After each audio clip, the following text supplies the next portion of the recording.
Hello दोस्तों, कैसे आप लोग? उम्मीद करते हैं अच्छे होंगे। दोस्तों, इस वीडियो में GK GS practice set paper देखने वाले हैं।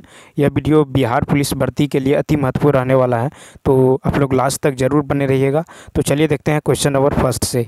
क्वेश्चन नंबर फर्स्ट है कि भारत के संविधान का कौन सा भाग वित्त, संपत्ति, अनुबंध और मुकदमे से संबंधित है?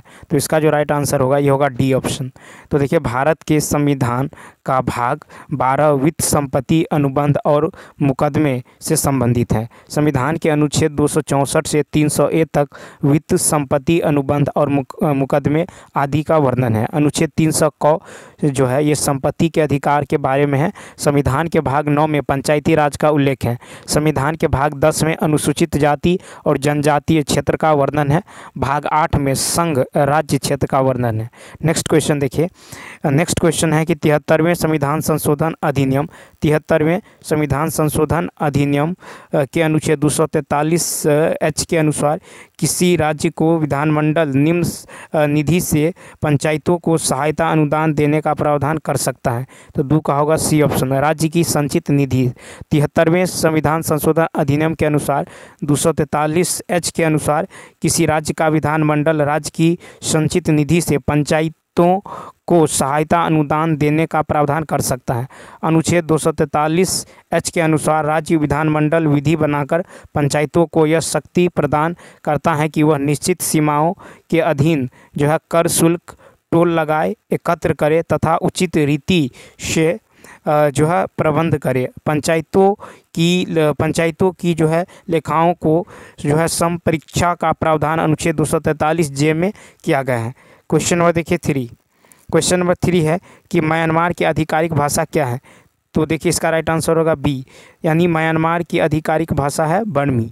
देखिए, म्यांमार की राजधानी नयप्यादा है। म्यांमार को स्वर्ण पैगोडा के देश के नाम से जाना जाता है। म्यांमार के पियू शहर को विश्व विरासत की सूची में रखा गया है। इसे सुदूर पूर्व का चावल का कटोरा कहा जाता है। रंगून बर्मा में स्थित बहादुर शाह की मंजार पर लिखा है कि जफर इतना बदनसीब है कि उसे अपनी मातृभूमि में दफन होने के लिए ज़मीन नसीब न हुई।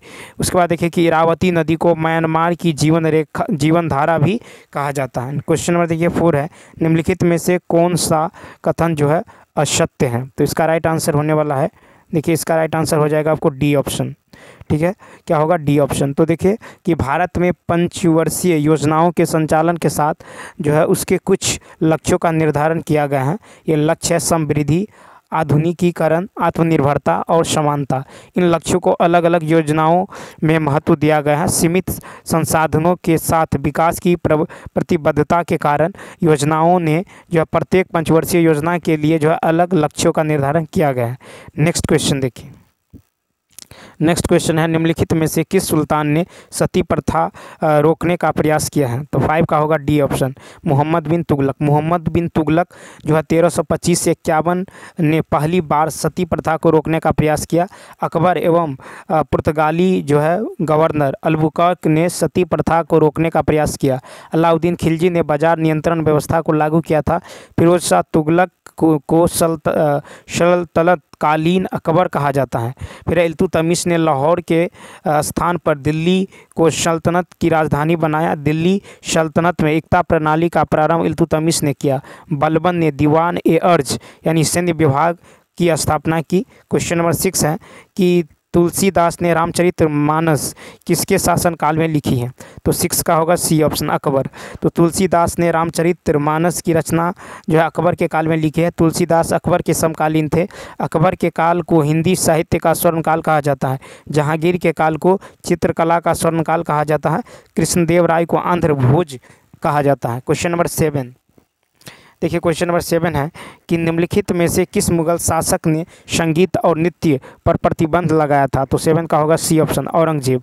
तो औरंगजेब जो है स्वयं वीणा का कुशल वादक था, फिर भी उसने संगीत, चित्रकला, इतिहास, लेखन आदि को प्रतिबंधित कर दिया। भारतीय शास्त्रीय संगीत पर फारसी में सबसे अधिक पुस्तकें औरंगजेब के ही शासनकाल में लिखी गई है।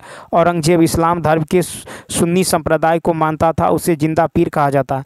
औरंगजेब के सेनापति जय सिंह एवं शिवाजी के बीच जो है पुरंदर की संधि 22 जून 1665 ईस्वी में संपन्न हुआ। नेक्स्ट कहा था कहाँ पर प्राप्त अशोक के अभिलेख के निचले भाग में मयूर का चिन्ह अंकित है? तो 8 का होगा सी, यानी लौरिया नंदनगढ़। तो अशोक के लौरिया नंदनगढ़ यानी चंपारण बिहार स्थित स्तंभ लेख के निचले भाग में मयूर का चिन्ह जो है अंकित है। अशोक के इतिहास की संपूर्ण जानकारी हमें उनके अभिलेखों से मिलती हैं। अब तक अशोक के करीब 40 अभिलेख जो है प्राप्त हुए हैं। इन सभी अभिलेखों में 4 लिपियों का प्रयोग किया गया है, ब्राह्मी, खरोची, ग्रीक एवं अरमाइक। फिर अशोक के अभिलेखों को 3 भागों में विभाजित किया गया है, शिलालेख, स्तंभ लेख, गुहालेख। 1837 में सर्वप्रथम जेम्स प्रिंसेप को अशोक के शिलालेख जो है पढ़ने में सफलता मिली। अशोक के बृहत शिलालेख का कुल संख्या 14 है। 13 बृहत शिलालेख है और एक जो है पृथक बृहत शिलालेख है। क्वेश्चन नंबर 9 देखिए, क्वेश्चन नंबर 9 है कि भारत में मुद्रा आपूर्ति की स्थिति के संबंध में कहा जा सकता है कि, तो 9 का ए ऑप्शन, जनता के पास मुद्रा बैंकों में जमा से कम है। तो देखिए, भारत में मुद्रा आपूर्ति की स्थिति के संबंध में कहा जा सकता है कि जनता के पास मुद्रा बैंकों में जमा से कम है। भारत में मुद्रा का मापन M1, M2, M3 और M4 के आधार पर किया जाता है। मुद्रा का मुख्य उद्देश्य विनिमय के साधन और मूल्य का मापक है। मुद्रा का सर्वप्रथम गुण तरलता होता है। भारत का प्राचीनतम मुद्रा आहत मुद्रा कहलाता है। क्वेश्चन नंबर देखिए 10। क्वेश्चन नंबर 10 की बात करें, क्वेश्चन नंबर 10 है कि विकास केंद्र उपागम किस योजना के अंतर्गत जो है अपनाया गया था? तो 10 का होगा डी ऑप्शन, यानी चतुर्थ पंचवर्षीय योजना। चतुर्थ पंचवर्षीय योजना का समयावधि 1969 से 74 है।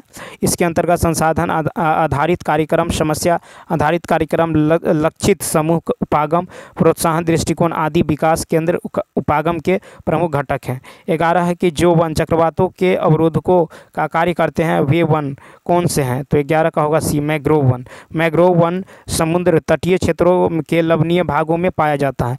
सुंदर वन का डेल्टा विश्व का सबसे बड़ा डेल्टा है और मैंग्रोव वन जैव विविधता की दृष्टि से भी महत्वपूर्ण है।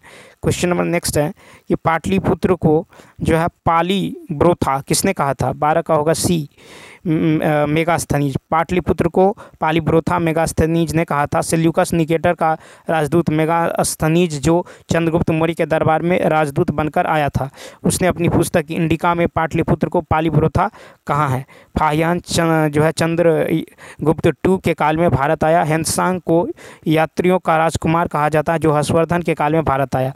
नेक्स्ट है कि चंद्र ग्रहण के दौरान चंद्रमा पर पड़ने वाली पृथ्वी की छाया को कितने भागों में बांटा गया है? 13 का होगा सी, 3 भागों में।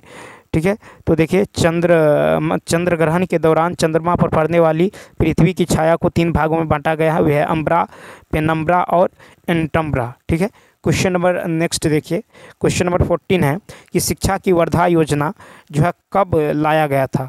तो 14 का होगा बी ऑप्शन, 1937। शिक्षा की वर्धा योजना 1937 ईस्वी में लाया गया था। 1937 में महात्मा गांधी ने अपने पत्र दी हरिजन में लेखों की एक श्रृंखला प्रकाशित की और उसके माध्यम से एक शिक्षा योजना का प्रस्ताव प्रस्तुत किया, जिसे भौगोलिक शिक्षा या आधारभूत शिक्षा या गांधी शिक्षा योजना या बुनियादी शिक्षा या वर्धा शिक्षा योजना की संज्ञा दी गई है। ठीक है, उसके बाद देखिए क्वेश्चन नंबर जो है 15, अंतर्राष्ट्रीय ग्रामीण महिला दिवस कब मनाया जाता है? तो 15 का होगा डी ऑप्शन, 15 अक्टूबर को। अंतर्राष्ट्रीय ग्रामीण महिला दिवस 15 अक्टूबर को मनाया जाता है। 24 अक्टूबर को UN स्थापना दिवस मनाया जाता है। 31 अक्टूबर को इंदिरा गांधी की पुण्यतिथि मनाया जाता है। 14 अक्टूबर को विश्व मानक दिवस मनाया जाता है। 16 अक्टूबर को विश्व खाद्य दिवस मनाया जाता है। 9 अक्टूबर को विश्व डाक दिवस मनाया जाता है। नेक्स्ट 16 है कि बोध गया के महाबोधि मंदिर का निर्माण किस काल में हुआ था? 16 का होगा सी, गुप्त वंश के काल में। बोध गया के महाबोधि मंदिर का निर्माण जो है गुप्त काल के वो अंत में हुआ है। फिर है कि रानी अहल्याबाई ने गया में विष्णुपद मंदिर का पुनर्निर्माण करवाया। कनिष्क के काल में मथुरा कला और गांधार कला में बुद्ध की मूर्ति का निर्माण कराया है। महाबोधि मंदिर का संबंध महात्मा बुद्ध से है। मथुरा कला में सर्वप्रथम बुद्ध की मूर्ति बनाई गई है।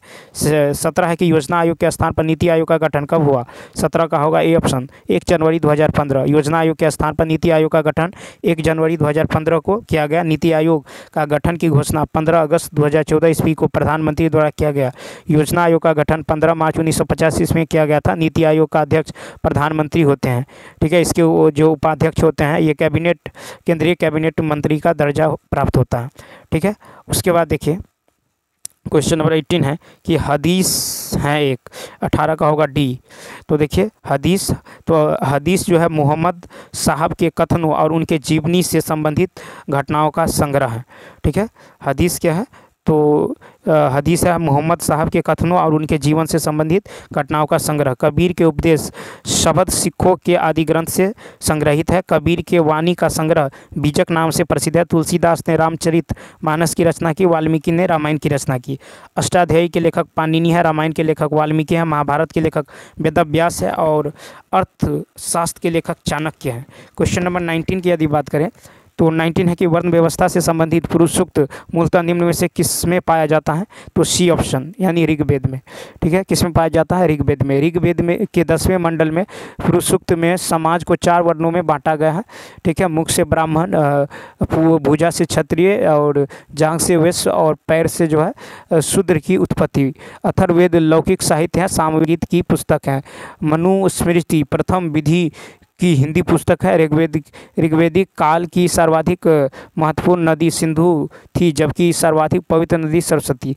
क्वेश्चन नंबर देखिए 20। क्वेश्चन नंबर 20 है कि बहमनी राज्य की प्रथम राजधानी निम्नलिखित में से कौन सी थी। तो 20 का हो जाएगा बी ऑप्शन यानी गुलबर्गा, ठीक है। तो 1347 ईस्वी में अलाउद्दीन हसन बहमन शाह ने बहमनी राज्य साम्राज्य की स्थापना की एवं गुलबर्गा को राजधानी बनाया तथा शहाबुद्दीन अहमद ने एक बीदर को राजधानी बनाया, ठीक है। तो चलिए दोस्तों इस वीडियो में इतना ही। यदि यह वीडियो अच्छा लगा हो तो लाइक, शेयर और सब्सक्राइब करना न भूलें। साथ ही साथ कमेंट करके बताइए यह वीडियो आपको कैसा लगा। तो चलिए मिलते हैं नेक्स्ट वीडियो में। Thanks for watching.